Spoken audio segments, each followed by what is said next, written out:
Voici la compile du morning. Ce n'est pas le ciel qui leur est tombé sur la tête et ils ont fait la une de l'actu. C'est la compile du morning de Diffoul sur Skyrock. Alors Rémi, un petit tour de l'actu mondial ce matin. Oui. Qu'est-ce qui s'est passé à la place numéro 3 de notre compile? On découvre le Numéro top 3. Eh ben direction le Québec. Eh ouais, Canada. Hey, tabarnak. Eh, tabarnak. C'est pas un bon. Un homme qui a porté plainte contre une compagnie aérienne parce que des objets au début non identifiés mais qui sentaient très très mauvais sont tombés sur sa voiture. Alors le mec sort de chez lui le matin tranquille, il va au boulot et là il rentre dans la caisse et il sent une odeur dégueulasse, nauséabonde. Il a aussitôt remarqué que le pare-brise de la voiture et l'entrée de sa cour étaient recouverts d'éclaboussures de matière fécale, de Oui. caca, voilà. Oui. Et donc ce mec là il se dit mais attends, mais il y a pas de merde qui tombe du ciel quand même, comment c'est possible? Alors il réfléchit et il se dit c'est un avion qui a perdu sa cargaison, ce qu'on appelle d'eau noire en survolant sa maison. Il a contacté l'aéroport et on lui a dit d'utiliser internet pour retracer le vol de l'avion, le vol fautif.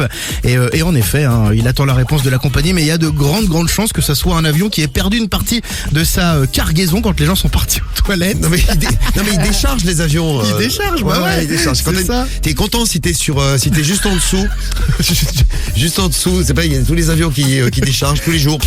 Vous savez quand même, dans son malheur, il a eu de la chance ce mec. Ah, quand même. Parce que la voiture, ça se nettoie assez facilement et il avait une grande piscine à 10 mètres du point de chute. Ah ouais, ça aurait pu tomber Donc dans la piscine. Là, ça aurait été plus compliqué. Oui. Moi, je vous ai amené aux États-Unis. Numéro 2. À la place numéro 2, c'est une fête d'anniversaire. Elle a 19 ans, elle fête son anniversaire, elle a invité des amis, ils font ça dehors, tranquillement. Elle sort le gâteau. Et à ce moment-là, il y a une nuée de bestioles, une nuée d'oiseaux qui arrivent. Elle sait pas d'où ça vient, elle a jamais vu ça.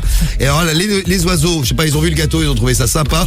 Ils sont tous mis à déféquer dessus. Donc une pluie de fientes, il y en avait de partout. Et elle déclare juste après, le pire, c'est qu'on n'a pas pu manger notre gâteau, mais que nos habits étaient tout abîmés. En plus, ça part pas. Ah oui, il paraît que ça tient sur les habits, les fientes d'oiseaux.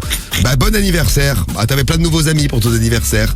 C'était la place numéro 2. Maintenant, il nous reste la place numéro 1. À découvrir. Numéro 1, on revient chez nous, dans l'Hérault, à Montpellier, juste à côté, des riverains qui habitent tout proche de l'aéroport sont excédés parce que leurs voitures, leurs murs, leurs toitures sont tachées. Ils ont même créé un collectif pour se plaindre et se faire entendre. Ils ont alerté les pouvoirs publics, c'est super sérieux. Alors du coup, il y a même un garagiste qui est pas loin, qu'on a marre, qui a fait des prélèvements sous contrôle d'huissier. Et là, le laboratoire a été clair. Oui, en effet, il s'agit bien de gouttelettes de merde.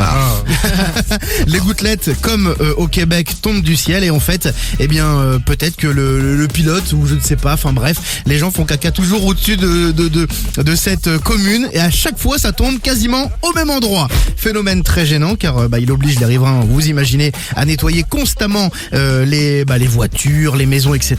Du coup, une enquête est en cours et c'est la gendarmerie qui s'en charge. Non mais ils ont pas de chance, ils sont juste en dessous d'une voie aérienne et ça doit être l'endroit où ça décharge là. C'est chaud. Bon courage nos amis de l'Hérault là. Merci Rémi pour cette compile.